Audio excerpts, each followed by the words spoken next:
Welcome back to Soccer Card United. It's episode 196 of the greatest soccer card podcast in the world. My name is Jason, and on my screen there's Enzo. Hi, Enzo. Hello, Jason. How are you? Pretty good.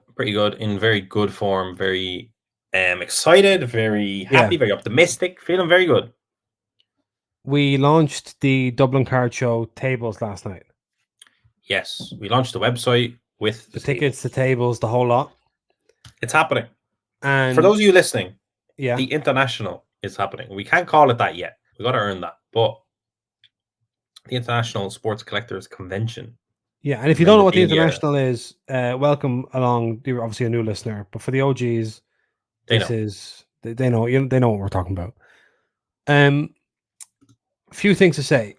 So we did a website reveal last night on YouTube. That was fun. And in the 24 hours the website's been live, we've had 30% of the tables gone, finished, gone. I'd say 90% of that 30% is sports as well, which is really cool. Because it is like this is a card show, not a sports card show. It's going to be a bit of everything, but 90% of that 30% is sports, which is very, very good because ultimately that's what we do. That's our bread and butter. That's what we want to see. And we've probably seen as well a 50-50 split on Irish and international. Yeah, it's about 50%. Yeah, we got a lot of people. We got people coming in from Canada that are vending. We have people coming in as attendees from Los Angeles. Doing a lot of heavy lifting on that Canada thing. We got Person coming in from Canada. We got Brad coming from Canada. That's still major as far as I'm concerned. No, it is. Listen, anytime Brad's in town, that's an event. And if you haven't seen the website, DublinCardShow.com. I got complimented on this website today, so I'm very happy about that. Well, it's a fantastic website. You did a great job. Thank you. And the people can go to DublinCardShow.com now and see an even better version than those on the website reveal saw last night, because we actually worked out some kinks while we were live.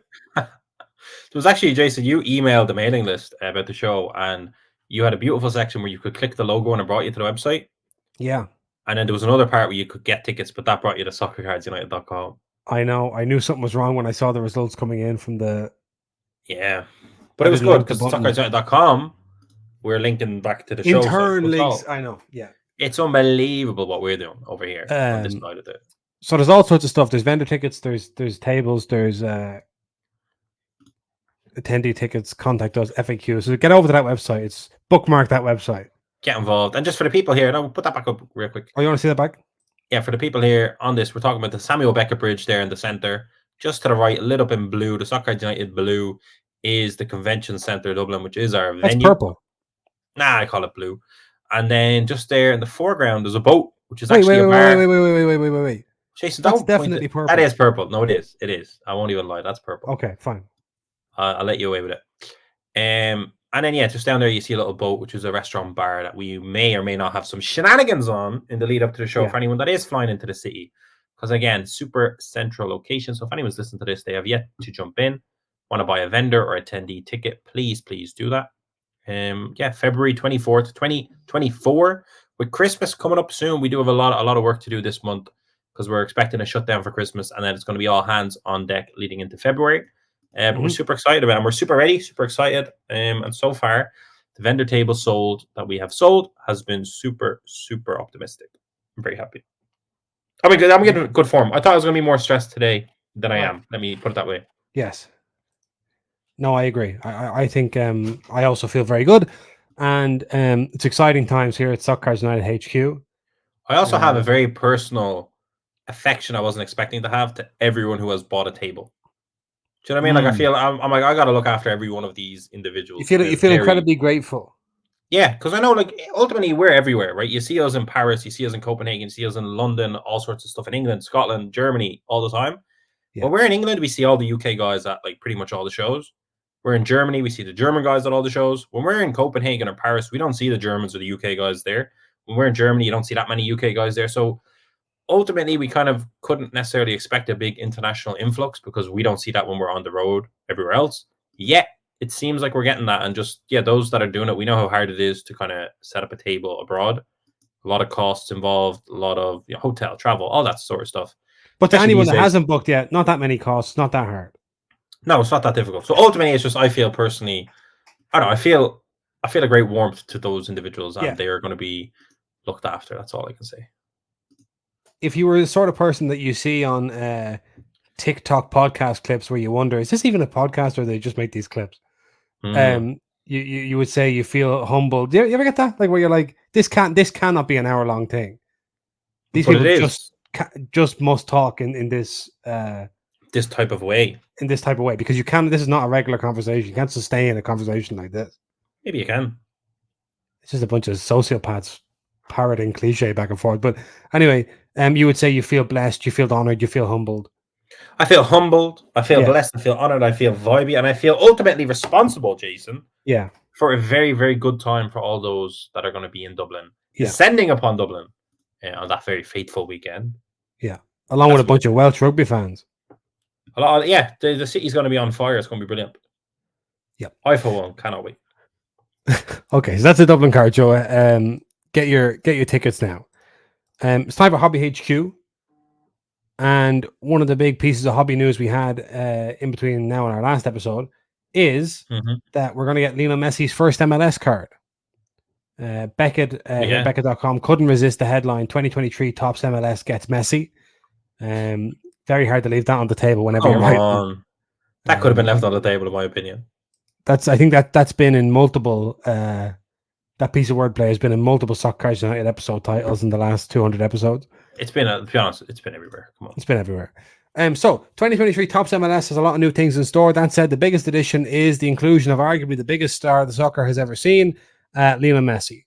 Hobby boxes promise 3 total autographs. Are you all right there, Enzo? Are you paying attention? No, I am. This is what happens when I'm not in the room. Anything you want to share with the class? Yeah, sorry, I'm going to Barcelona tomorrow, and I need to just do a very quick. But I'm listening. This is for the people. I know all about this. Done. I'm so sorry about that. Okay. I'm not cutting That's how I feel about. That's how I feel about Messi. No, that's how I feel about Messi. To be honest, because apparently they're doing a flagship product, which apparently they had previously said we're not going to do a flagship product. Yeah. So that's they did say they were going to cut it, and then they didn't. And if you look here, the base set features 201 cards. The extra one, I wonder where that came from. Covering stars from across the league, including on the checklist another 25 card pitch prodigies installment, highlighting the top MLS rookies. There's Lionel Messi, a mock-up of his first card. The Inter Miami kit looking very well on a card. Oh, of course it does. Look at it. Looks well, not just on a card, but across the board. Yeah. Are they called the Flamingos? Or is that just the color of the jersey? No, the logo, there's flamingos on the logo. Right. 2 flamingos. I wonder if Busquets and Alba are in there. Or would that have been 203? Yeah, hard to know. Very hard to know. But you get 3 hits per box. That's actually pretty good. You get 3 hits in a flagship product. Yeah. I like that. I support it. Forget all the things I've said about it. I support it. I love when you get a weird kind of insert or weird subset. This is a set called Pearlers, a case hit called Pearlers. There was once a Topps Pearl. Yeah, but what's a Pearler? Let's find out. What is that? Yeah. What is a Pearl? I could see it maybe being like a spectacular goal. Oh, that is an absolute Pearler from Sebastian Drusi. A person who dives for or trades in pearls. Okay, so these are fellas who they plunge the depths of the MLS soccer fields to produce magnificent moments. Maybe. That's not a great name. No, let me see it. Informal, mainly Australian sometimes. Something impressive. The shot was a real pearler. There we go. Look at that. Yeah, we're both used while searching for pearls. So I don't know. Listen. Pearlers are case hits. They're done on Topps Chrome stock and they showcase scoring leaders. Oh, cool. I like the addition of Topps Chrome stock in a flagship product. Yeah, me too. So your 2023 Topps MLS soccer cards at a glance. Cards per pack, 8. Packs per box, 24. Boxes per case, 12. 201 cards.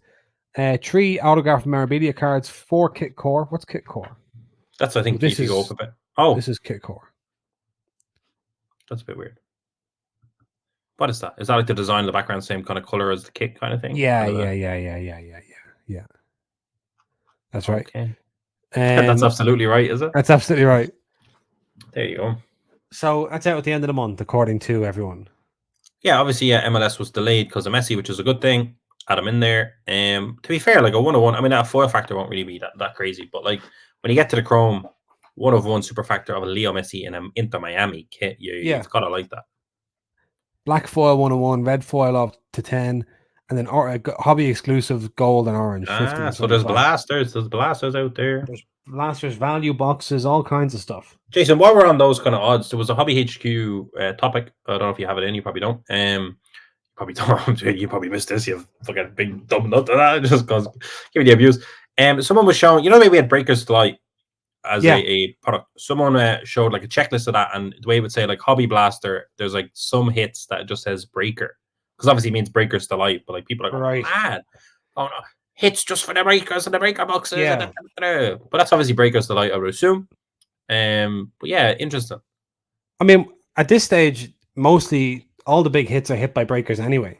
So it'd be nice if you could just pinpoint it and say that's not actually in Hobby anyway. That's for the breaker guy. That's you see like, and that's Backyard Breaks 1-1 there. You get that. That's it. Here's one for you. Tell me. I wouldn't mind that if there was also a non-breaker exclusive that you couldn't break. How could you not? Like, there's always got to be a breakable. If you break this, we will hunt you down and we will find you. We'll find you. You cannot break this kind of box. This is not to be broken. These are non-breaker exclusive boxes. Do not break these boxes. Yeah. And that would only drive the price further. It would be a huge black market. People would be using VPNs pseudonyms and everything. Yeah. The hidden breaker, like voice changer. An anonymous mask on, and they're like, welcome to the non-breaker people break. Yeah, PYT. And it's like, let's go. I'm 35. Michael Rubin's there trying to pimp. Where is he? Okay, stop. Enhance. I know who this is. Doing the Andrew Tate pizza box thing. Yeah, guess who it was? Steve Aoki the whole time. Oh my god! In his like the end of cryogenic lab. Episode. Absolutely. It's Steve Aoki again, and he would have gotten away with it if it wasn't for those pesky Soccer Cards United boys. Oh, he will not throw another cake again, as far as we're concerned. We're on the case. We have it. We're wrapped up. Have you seen that F1 Eccellenza starting to appear? It's starting to pop up. I've seen some beautiful looking cards. Got me super excited. I actually posted it on soccercardsunited.com as a kind of a pre-sale because ours is not here, but it should be probably next week. But look at that. Oh, I love it. The design. 7 exclusive cards. Only Italian heritage could have design like that. I love it. Yeah. Marble. I love it. It's unbelievable. I think it's beautiful. It's a thing of beauty. It's nice to have a new F1 set. I'm excited to get it. I wish there was more autographs in it. But look at that. Oh, yeah. Oh, cards look real good. They do. They look real good. They look pretty good. That's exciting. Yeah. That is good. And did you see, I want to give a shout out to, on Instagram, Crimmy Cards put up a very, very interesting post. The kind of thing we used to get from Card Geek about soccer. No. Yeah, HQ Card Geek kind of thing. Yes, and we love a breakdown here on the show. We've had a long history of enjoying breakdowns. Did an Eccellenza breakdown? Ooh. Yes. Can I say the F1 crowd are super kind of analytical, obviously, just by the nature of the sport and the nature of kind of a hobby, that they always they have like an ongoing Excel sheet of any 1-of-1s or 1-of-5s that have been hit in any product that has come out, and they have like a record of it all. It's unbelievable. Sorry, continue, Jason. We could try that for soccer if we get enough people together, but I don't think we have the same vibe, really. No, we need a team of people because we have about 50 soccer products a day. Yeah. I'm like that. It's like the streaming farms, except it's just people counting all day, being like, I found this over here and this is here. And it'd just be insane. Very difficult. It'd be nuts. Just to, I want to give credit to it's Crimmy _ so CRIMMY _cards on Instagram. We've crunched the numbers so you don't have to. With Eccellenza on the horizon, we thought it'd be best to share with the community your chances of a 1-of-1 mojo. This highly anticipated set includes legend autos, as well as the first officially licensed Michael Schumacher parallel. First 78 card set. Yeah, so obviously he's had officially licensed cards, but not parallel cards. Yeah, not in the new era. So let's have a look here and see.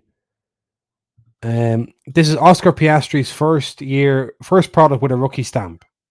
Yeah, damn. People are going crazy over him at the moment. So you have a 0.01% chance of hitting the 101 Oscar Piastri first rookie card. Okay. That's probably like one of the nicest first rookie cards you'll get in terms of this product. Like thick, beautiful. Okay. That's not great odds over there, Jason. Not great odds. If you broke down the odds like that for everything, nothing would look great, I suppose. But here's one for you, actually. Talk to me. How, if the print run is like there are 15,000 Eccellenza or 100,000 Eccellenza cards made. Yeah. Is the odds of hitting the 101 not the same regardless of what the card is? It's 1 divided by the print run. No, because like a 105, there's 5 different versions of that card.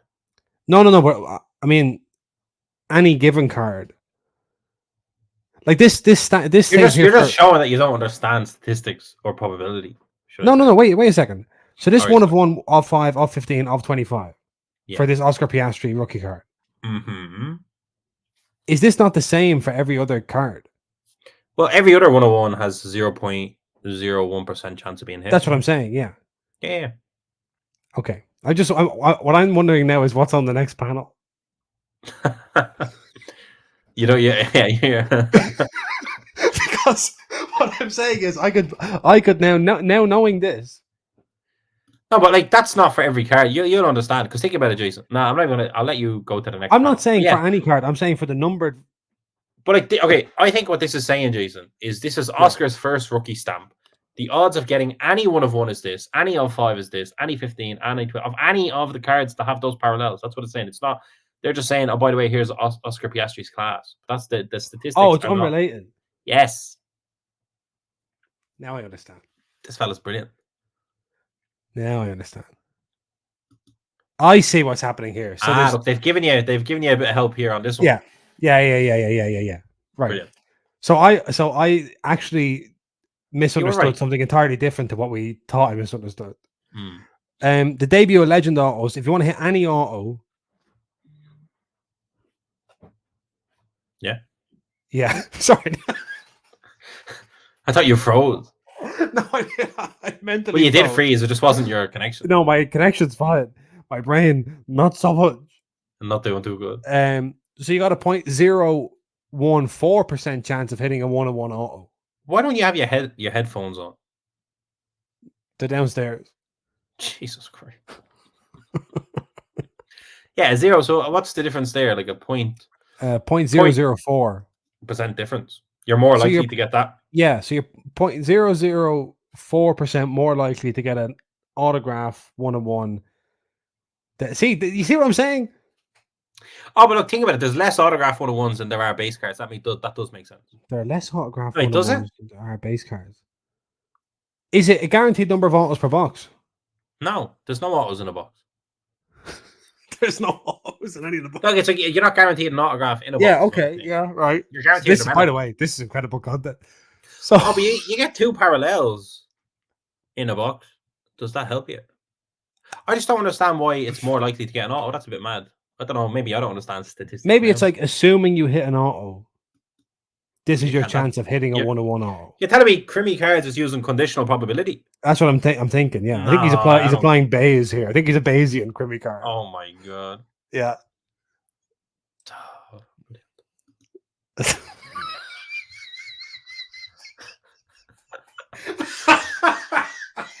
There's actually a lot wrong with this one. Now I'm lost. No, because this is a type of insert. But you know what's actually confusing me, Jason? What's that? This image is the Michael Schumacher of 10, and there's no statistics for hitting the of 10. Yeah. There you go. Oh, that's definitely like a different insert. You know what I mean? Like this is not part of the base set. And he's saying so the odds of this are even rarer. But I mean the no of 10 is a bit weird, but that I don't know. But who knows? A slight oversight. But for me, if you're missing the 1 of 10, I can't really trust any of your maths on the complicated part. I'm so confused. We started this by hyping up Crimmy Cards, giving them a shout out, and now I feel like we're. No, look, I want to give Crimmy Cards the benefit of the doubt. Yeah, I want more people doing this, so I'm... Okay, hang on a second. Look, right, here we go. The of 1 of this, the Spanish Samurai, Fernando Alonso card. Yeah. That's the same chance as hitting the Nigel Mansell 101. I think this guy had good intentions, but it's gone. It's gone. I did not start this. I didn't start this segment trying to call out Grimmy cards. I had a look through this earlier. I thought, yeah, that looks so good. Yeah, I'll put that in the show. This is very informative. And then now that I'm looking through it and kind of paying attention, you're seeing some potential flaws. I'm confused. I'm a bit confused, but I'm into it. I think just open the box that you buy, hope for the best. Don't worry about all these numbers. Chill out, like. Okay, here we go. So, all right. So F1 Ben says, where did you happen to find the pack odd figures? Right. And then Crimmy Card says, all pack odds were calculated by the number of hits per box divided by the amount of hits in total. Yeah, good. That checks out. It's all very good. It's all top work. I'm into it. I like that there's only a 78 card set. I like that it's thick cards. It's cool. It's different. It's fun. I wouldn't go worrying too much about the ins and outs. No, I'm not worried. Jason, I'm really not worried. We hit the 1/1 dual autograph superfacta from the women's Chrome. Yeah. Alexia Putellas and Sam Kerr. One of their product hits. What were the odds of that like? Man. No, I'm not. The odds are neither here nor there. Don't be worrying about the odds. I just unintentionally, we just got lost in the weeds there on that, and that wasn't intended. The idea of the. But that's what happens in Hobby segment. HQ. This is not a straight. You thought it could be a straightforward hobby where you could just look at pack odds, numbers, calculate, and then give a real clear explanation of what your odds are. But there's none of that. Open it. You might have 3 hits in one box. Now what happens to every bit of maths is in the bin, and that happens. So don't be worried. Hey, that does happen. It happens. Sometimes you get 3 hits. Sometimes you're missing a hit. So yeah. I'm not for that. You're not worrying over it. No, don't worry about it. Just open it, have a bit of fun. I hope they come next week. I'm excited for that set. Even though Max Verstappen just wins every week. I hate it. See the Las Vegas Grand Prix, the figures are all down because when it was announced, they really jacked the price of everything. That even like hotel costs from when it was first announced have gone down 58%. Really? Yes, like hotels and like the tickets for the event, everything, they were basically going, we're gonna fucking cream all these quants. This is great. And then everyone's like, oh, we're not going to that. Fuck yous. And they're like, oh no, actually, sorry. Here's the normal prices. But now it's like statistically, it looks like doom and gloom. It looks like a hotel went for like say $1,000. Now it looks like it's a massive failure. Which is not. It was just it's a massive failure for the scalpers that tried to scalp it. But now it does it's kind of like the with the hobby and talking about the COVID boom, and it's like we're still up. Yeah, but we're not up. A friend of mine was at the Austin Grand Prix, and I asked her, "Are you going to the Las Vegas Grand Prix?" And her answer was, "No, that would cost an absolute fortune, Jesus." And it's like that's the sentiment around it now. But I do think prices have now actually got to a point where it is affordable. But obviously, getting for someone like us, getting flights to Vegas last minute or not, it's not going to be a field. So no, that would be kind of a they basically got greedy. Inhibiting factor. They got greedy. They jacked the prices. Now they're like everything's on sale. They would have been better off pricing it reasonably in the first place, and then letting it sell out, build hype. It's very simple. People don't understand this model.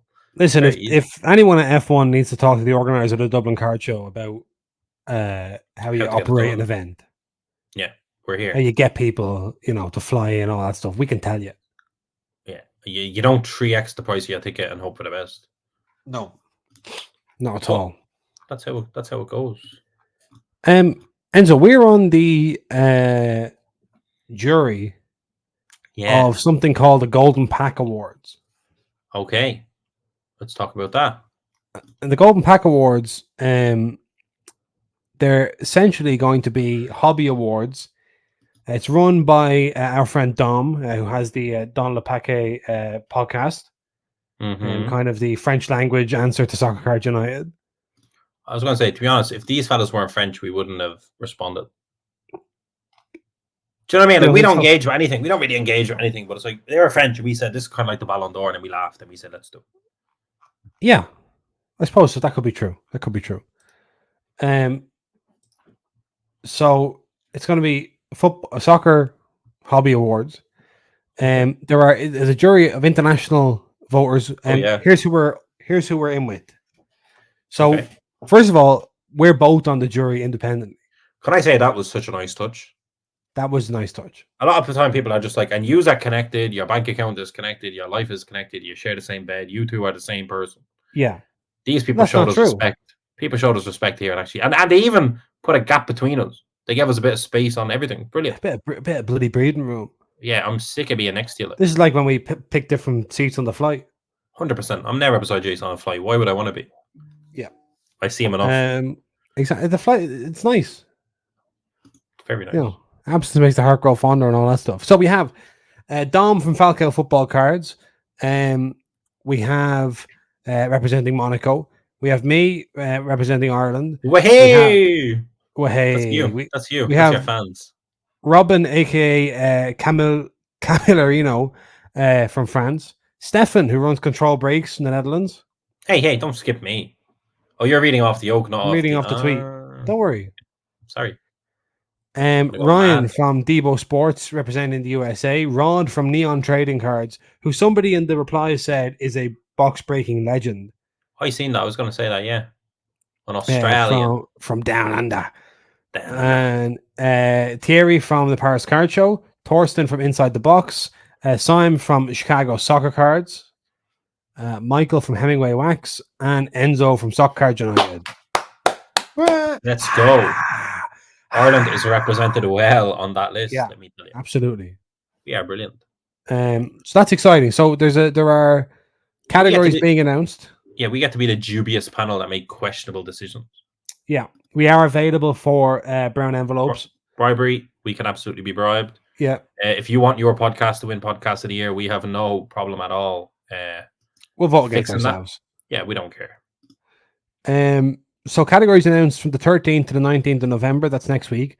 Then we're going to be announcing the shortlist from the 20th to the 26th of November. And then the winners will be announced on the night of the 3rd of December. Mark your calendar. Wow. The Hobby Ballon d'Or is going to be taken on. It's unbelievable. This is quite exciting stuff. Shout out to them for kind of including us, showing us some love, some respect. We like that. Good stuff. We like that tremendously. Thank you to the French. Anytime the French hobby can get any form of benefit, we're there to help. We want to see that market grow. Give us French premium product, please. Ligue 1, Mosaic, please give it to us. Chrome, whatever. Someone do it. Someone give it to us. We need it. We want it. Need it. We want it. We want to be able to get our hands on it. The League of Talents. You know. So just to have a look at your football week, Enzo, you've been catching up with any of the Champions League action? Yeah, I got to catch AC Milan, a bit of it, because we were out for dinner, I believe. I got a bit of that game. Yes, what a result for AC Milan.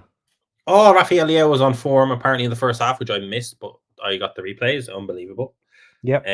Yeah, brilliant. Apparently, we put on a really good performance, and then we kind of shut up shop towards the end, but the start of the game was a blockbuster. And I also caught the Man United game yesterday, because my brother is a diehard Man United fan, and that was quite the game. Quite the game over there. 4-3 to FC Copenhagen. A stadium we've been to. Yeah, Parken. Yeah, we've been there. Yeah. 2 goals for Rasmus Højlund against his childhood club. Yeah, Roony Bardghji looking every bar of a top quality player who also does have rookie cards, by the way. We didn't think that when Rasmus Højlund scored the 2 goals early doors, we did not think that the most extraordinary performance from a 2022-23 rookie of the night was going to be from Roony Bardghji. We thought Rasmus Højlund had this wrapped up, and no, he didn't. He was beautiful when he came on. Unbelievable, like very technical, very you could see just a different level of quality when he came on the pitch. I didn't agree with the red card, to be honest, but I didn't agree. Reckon he's one of those ones that looks worse in slow motion. 100%. Just give him the yellow. He didn't mean it. He was protecting it. It was just stupid, yeah. But then and then both handballs. The way that you get penalties for those is ridiculous. At least they evened each other out. But I thought that was a disgrace. I think they really have to look at the rules of the game, Jason. I think the laws of the game. So, man, you need a bit of common sense. Yeah. These refs, it's like they've never played football, these refs. Yeah, I think hate handball rule. It's like the ball is going nowhere. It touches your hand, and now I get a free shot to score a goal. Because, like, for what? Literally, for what? If the handball prevented a literal goal, grand. Otherwise, fuck off. That's how I feel about the handball rule. Well, it's. I have to say, I like that. There's different. There's different. People say, that wouldn't be a penalty in the Premier League, but it is in Europe, and I just think, well, like, yeah, it's just different. It's just like there's things that wouldn't be a yellow card in Serie A that are in La Liga, and it's like it's fun. It's not the sport is not just because you watch it all on the same television doesn't mean it's all the same sport. There are different organizations who are welcome to set up different refereeing standards and all that stuff. It feels like in the game, Jason, the referee standards are gone. Yeah, I don't think that's true though, because you remember like before VAR and all that stuff, it was refereeing was also bad, but we just weren't as obsessed with it. I don't think. I think it was better, bad but better.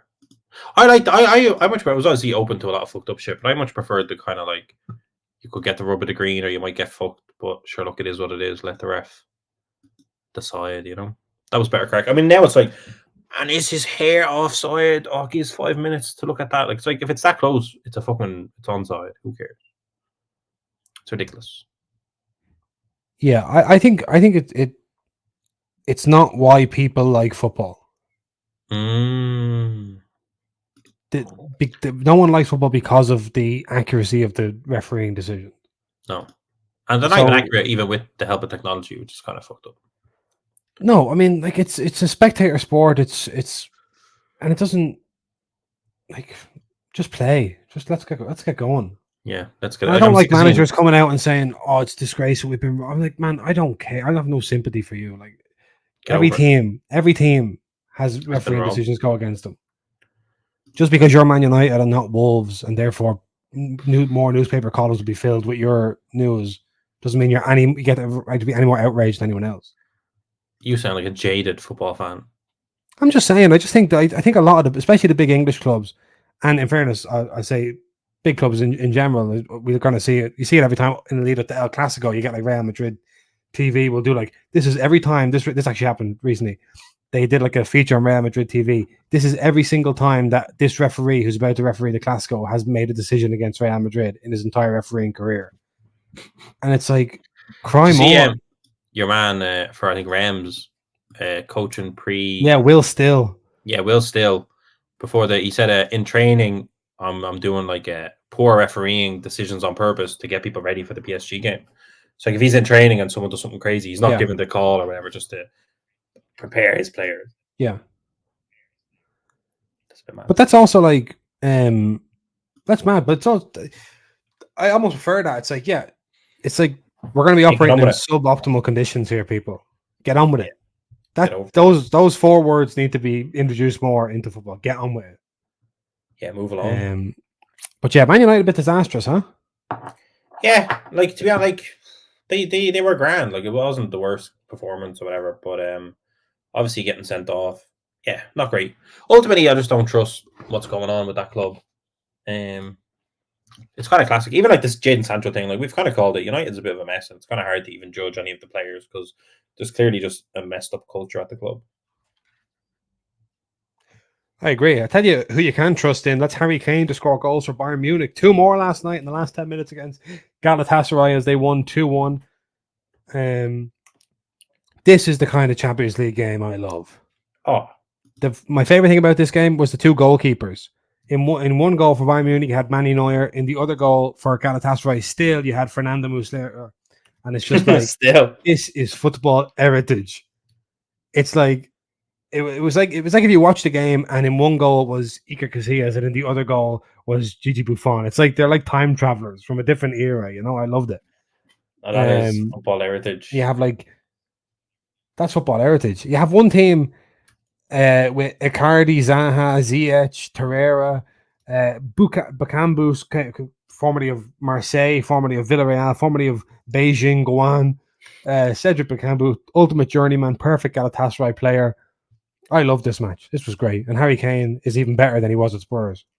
Can you believe it? Can you believe it? Turns out if you're playing for the record meister of Germany, you might improve a little bit.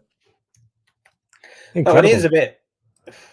Yeah, he to be honest with him, it kind of got to a point where I feel like the Bayern players and him have clicked. They kind of know his game. They know where he's going to go, when he's going to go. Completely.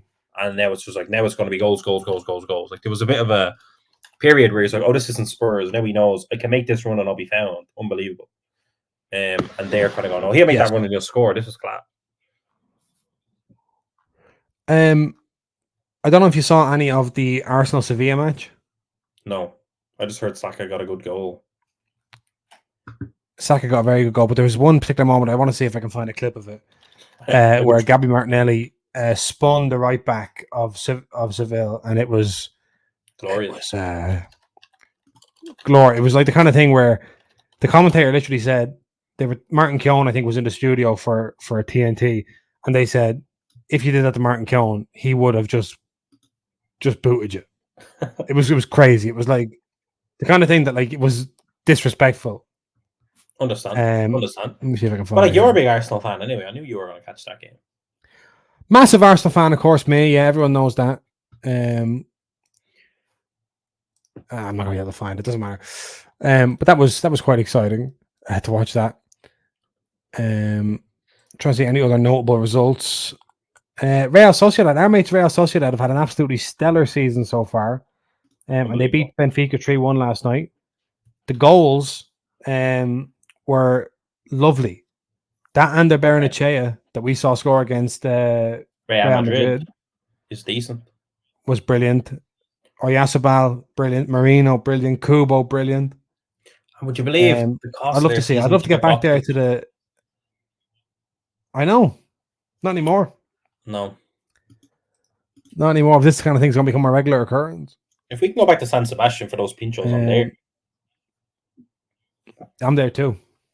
Incredible stuff. Anyway, look, we're not going to keep everyone too much longer. That is Soccer Card United for episode 196. We will be back on Monday for episode 197. Mm-hmm. We're approaching episode 200. Somebody said, oh, episode 200 is going to be special. And I said to myself, you better make it special. How? Just like I gotta figure out how it's going to be special. Yeah. We come back with a guest appearance. Could do. We don't do guests. We could see if we can get somebody from the Convention Centre Dublin, perhaps. Me with a hat on. You with a hat on. Brilliant. To be honest with you, that's it, Jason. It's all about now pushing for the show. Card show in February. Anyone that's listening to this that has not booked their tickets yet, that could potentially make their way over, please do. DublinCardShow.com. Vendor tickets 30% sold out, which is super exciting after 24 hours. Plenty of attendee tickets because we have a huge venue. But do lock it in. Let's go. Yep, exciting stuff. All right. Have a great weekend, everyone, and we'll see you on the other side of the week.